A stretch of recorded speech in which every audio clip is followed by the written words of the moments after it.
തിരുവമ്പാടി എന്ന് പറയുന്നത് ഒരു UDF മണ്ഡലമാണെന്ന് തന്നെ പറയാം അല്ലേ. ദീർഘകാലം കോൺഗ്രസിന്റെ കയ്യിലുണ്ടായിരുന്ന ഒരു മണ്ഡലം പിന്നീട് അത് ലീഗിന്റെ കോട്ടയായി മാറുകയാണ്. പക്ഷേ ഏറ്റവും ഒടുവിൽ നടന്ന 2 തെരഞ്ഞെടുപ്പുകൾ എടുത്തു നോക്കുമ്പോൾ അത് LDFന് അനുകൂലമാണ്. ലിൻഡോയാണ് നിലവിലെ സിറ്റിംഗ് MLA. ലിൻഡോയെ കുറിച്ചൊക്കെ നമുക്ക് വിശദമായി തന്നെ വരാം. പക്ഷേ LDF എന്തായാലും ഒരു വിജയം ഇക്കുറിയും അവർ കണക്ക് കൂട്ടുന്നുണ്ട്.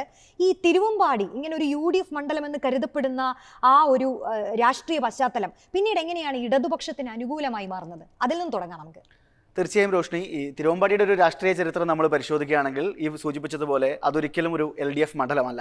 സമീപകാലത്ത് LDFന് തുടർച്ചയായി വിജയം നൽകുന്ന മണ്ഡലമാണെങ്കിൽ കൂടിയും നിലവിലെ ഇതേ പാറ്റേണിൽ ഇലക്ഷൻ നടക്കുകയാണെങ്കിൽ LDFന്, അതായത് മുസ്ലിം ലീഗ് ഒരു ഭാഗത്തും CPM ഒരു ഭാഗത്തും മത്സരിക്കുകയാണെങ്കിൽ ഇടതുപക്ഷം വളരെ ഈസിയായി വിജയം പ്രതീക്ഷിക്കുന്ന ഒരു മണ്ഡലമാണെങ്കിൽ കൂടിയും മണ്ഡലത്തിൻ്റെ ഒരു ചരിത്രം നമ്മൾ പരിശോധിക്കുന്ന സമയത്ത് കോഴിക്കോട് ജില്ലയിലെ ഏറ്റവും UDFന് അനുകൂലമായ മണ്ഡലങ്ങളിൽ ഒന്നാണ് തിരുവമ്പാടി. പക്ഷേ ചരിത്രത്തിൻ്റെ ഒരു പ്രത്യേക ഘട്ടത്തിൽ തിരുവമ്പാടി ഇടതുപക്ഷത്തിന് അനുകൂലമായി മാറുന്നൊരു സാഹചര്യവും ഇടതുപക്ഷത്തിന് തുടർച്ചയായി വിജയം നൽകുന്ന സാഹചര്യവും വർത്തമാനകാലത്ത് നമ്മൾ കണ്ടുവരുന്നുണ്ട്.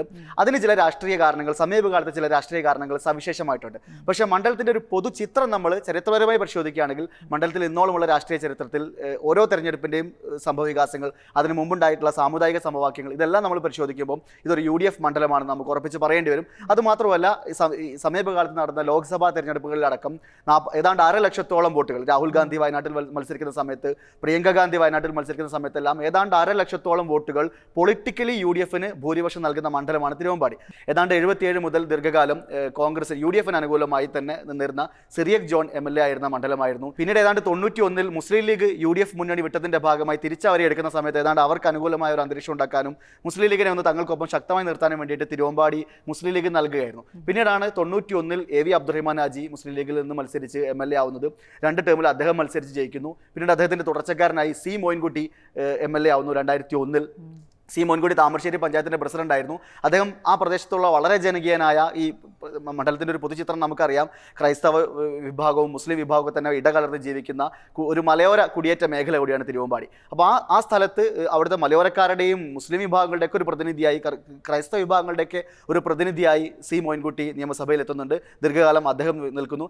പിന്നീട് 2006 ഈ ഇടതുപക്ഷത്തിന് അനുകൂലമായ ഒരു തരംഗം, അല്ലെങ്കിൽ ഇടതുപക്ഷത്തിന് അനുകൂലമായ ഒരു പിക്ചർ മണ്ഡലത്തിൽ ആദ്യമായി കടന്നു വരുന്നത്. അതിൻ്റെ ഏറ്റവും പ്രധാനപ്പെട്ട കാരണം മത്തായി ചാക്കോ എന്നുള്ള പേരാണ്. നമുക്കറിയാം ആരാണ് മത്തായി ചാക്കോ കേരള രാഷ്ട്രീയത്തിൽ. മത്തായി ചാക്കോ മലയോരക്കാരുടെ ഒരു രാഷ്ട്രീയ നേതാവ്, പ്രത്യേകിച്ച് മലയോരക്കാരുടെ ഇടയിൽ വളരെ അടിത്തട്ടിൽ പ്രവർത്തിച്ചു വന്നിട്ടുള്ള ഒരു കമ്മ്യൂണിസ്റ്റുകാരൻ എന്നുള്ളതിലുള്ള ഒരു വലിയ ഇമേജ് മത്തായി ചാക്കോക്ക് ഉണ്ടായിരുന്നു. ഈ മത്തായി ചാക്കോ അതിനു മുമ്പ് തന്നെ നേരത്തെ തിരുവമ്പാടിയിൽ മത്സരിച്ച് പരാജയപ്പെടുകയും പിന്നീട് 2001 മേപ്പയ്യൂർ MLA വിജയിക്കുകയൊക്കെ ചെയ്തിട്ടുണ്ടായിരുന്നു.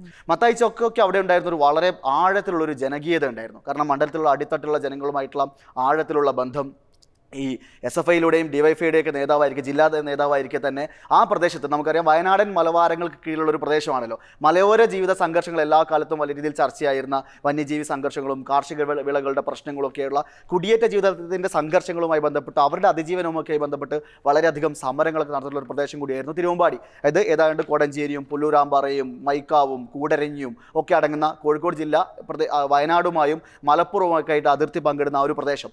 ആ പ്രദേശത്തുള്ള അടിത്തട്ടിലുള്ള കർഷകരുടെയും കുടിയേറ്റക്കാരുടെയൊക്കെ സമരങ്ങളിൽ നിന്ന്, അവിടെയുള്ള ഭൂപ്രശ്നങ്ങളിൽ നിന്ന്, തൊഴിൽ സമരങ്ങളിലും കാർഷിക സമരങ്ങളിലൊക്കെ നിന്നും അടിത്തട്ടിൽ വലിയ സ്വാധീനം ഉണ്ടാക്കിയ നേതാവായിരുന്നു മത്തായി ചാക്കോ.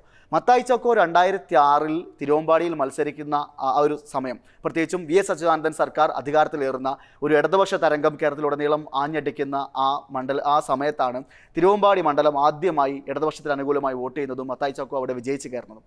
പിന്നീട് അങ്ങോട്ട് ഇടതുപക്ഷത്തിന് അനുകൂലമായ ഒരു കാറ്റ് മൊത്തത്തിൽ മണ്ഡലത്തിൽ വീശുന്ന ഒരു കാഴ്ച നമുക്ക് കാണാം.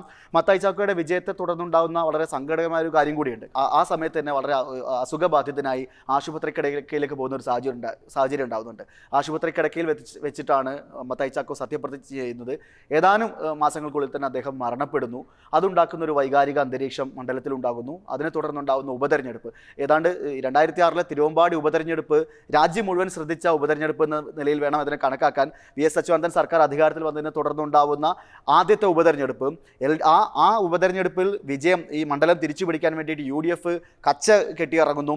ഇടതുപക്ഷത്തിൻ്റെ വലിയ നേതാക്കൾ, ദേശീയ നേതാക്കൾ അടക്കം ഇടതുപക്ഷത്തിൻ്റെയും അതേപോലെ തന്നെ UDF-ൻ്റെയും കോൺഗ്രസിൻ്റെ ഭാഗമായിട്ടുള്ള ദേശീയ നേതാക്കൾ അടക്കം മണ്ഡലത്തിൽ ക്യാമ്പ് ചെയ്തുകൊണ്ടുള്ള വലിയ പ്രചരണങ്ങൾ നടക്കുന്നു.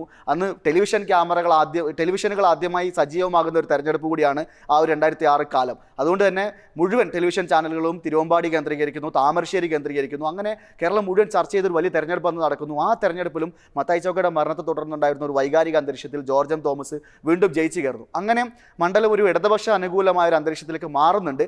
പക്ഷേ വീണ്ടും വരുന്ന 2011 ഉമ്മൻചാണ്ടി സർക്കാർ അധികാരത്തിലെത്തുന്ന തെരഞ്ഞെടുപ്പിൽ വളരെ ശക്തമായ പോരാട്ടം കാഴ്ചവെച്ചുകൊണ്ട് തന്നെ ഈ മുസ്ലിം ലീഗിൻ്റെ നേരത്തെ തന്നെ MLA ആയിരുന്ന C. മോയിൻകുട്ടി മണ്ഡലം തിരിച്ചു പിടിക്കുന്നുണ്ട്. ആ ഒരു കാലത്ത് LDF-ഉം UDF-ഉം തമ്മിൽ വളരെ ഫൈറ്റ് നടക്കുന്നുണ്ട്. കാരണം മത്തായി ചാക്കോ ജയിക്കുന്നതും തുടർന്ന് ജോർജ് എം തോമസ് ജയിക്കുന്നതും വലിയ ഭൂരിപക്ഷത്തിലല്ല, ചെറിയ ഭൂരിപക്ഷത്തിലാണ് ഇവർ ജയിക്കുന്നത്. അങ്ങനെ തന്നെ വളരെ ടൈറ്റായ ഒരു ഫൈറ്റ് അവിടെ നടക്കുന്നുണ്ട്. 2011 UDF തിരിച്ചു പിടിച്ച മണ്ഡലം വീണ്ടും 2016 ജോർജ് എം തോമസിലൂടെ തന്നെ വീണ്ടും ഇടതുപക്ഷം തിരിച്ചു പിടിക്കുന്ന കാഴ്ച. 2021 വീണ്ടും ജോർജ് എം തോമസിന് ശേഷം ഇടതുപക്ഷത്തിന്റെ ഏറ്റവും യുവ പോരാളികളിൽ ഒരാളായി കൂടരഞ്ഞി പഞ്ചായത്ത് പ്രസിഡന്റ് ആയിരുന്ന SFIയുടെ ദേശീയ നേതാവൊക്കെ ആയിരുന്ന ഒരു യുവ പോരാളിയെ ഇറക്കി മണ്ഡലം വീണ്ടും സജീവമായി ഇടതുപക്ഷം നിലനിർത്തുന്നു. ഇങ്ങനെയാണ് തിരുവമ്പാടി മണ്ഡലത്തിന്റെ ഒരു കാറ്റൊഴുകുന്നത്. പക്ഷേ ഇപ്പോഴത്തെ സാഹചര്യത്തിൽ തിരുവമ്പാടി നമ്മൾ പരിശോധിക്കുന്ന സമയത്ത് വേറെ ധാരാളം വർത്തമാനകാലത്ത് കേരളം ചർച്ച ചെയ്ത ധാരാളം സംഭവവികാസങ്ങൾ കൂടെ വേണം പരിശോധിച്ചിട്ട് വേണം ഇവിടെ ഈ ചിത്രം നമ്മൾ അനലൈസ് ചെയ്യാൻ. പ്രത്യേകിച്ചും മുസ്ലിം ലീഗിന് നിലവിൽ മത്സരിച്ചാൽ അത്ര എളുപ്പത്തിൽ വിജയം നേടാൻ കഴിയാത്തൊരു സാഹചര്യം. UDF ഇതിനെ മറികടക്കാൻ വേണ്ടിയിട്ട് എന്ത് തന്ത്രം പയറ്റും എന്നുള്ളതിനകത്തുള്ള UDF-ൻ്റെ ആലോചനകൾ, ഇത്തരത്തിലുള്ള ഒരു അവസ്ഥയിലൂടെയാണ് മണ്ഡലം കടന്നു പോകുന്നത്. പൊതുവേ കേരളത്തിനകത്ത് പ്രത്യേകിച്ചും നമുക്കറിയാം മണ്ഡലം നേരത്തെ റോഷ്നി ആമുഖത്തിൽ സൂചിപ്പിച്ചതുപോലെ കോഴിക്കോടിൻ്റെ ഒരു കിഴക്കൻ പ്രദേശം, മലയോര ജനത, ക്രൈസ്തവ ഭൂരിപക്ഷം അല്ലെങ്കിൽ കൂടിയും ക്രൈസ്തവ വിഭാഗത്തിൻ്റെ വോട്ട്, അവരുടെ രാഷ്ട്രീയപരമായ വോട്ട് എവിടേക്ക് കേന്ദ്രീകരിക്കും എന്നുള്ളതിൻ്റെ രാഷ്ട്രീയ അഭിപ്രായം മണ്ഡലത്തിന്റെ ജനവിധിയെ സ്വാധീനിക്കുന്ന സ്ഥലം, സാമുദായിക സമവാക്യങ്ങൾ എങ്ങനെ നിലനിൽക്കുന്നുള്ള സ്ഥലം, BJP-ക്ക് ഒട്ടും വോട്ടില്ലാത്ത മണ്ഡലം എന്നുള്ള നിലയിലുള്ള ധാരാളം പ്രത്യേകതകളുണ്ട് തിരുവമ്പാടി മണ്ഡലം.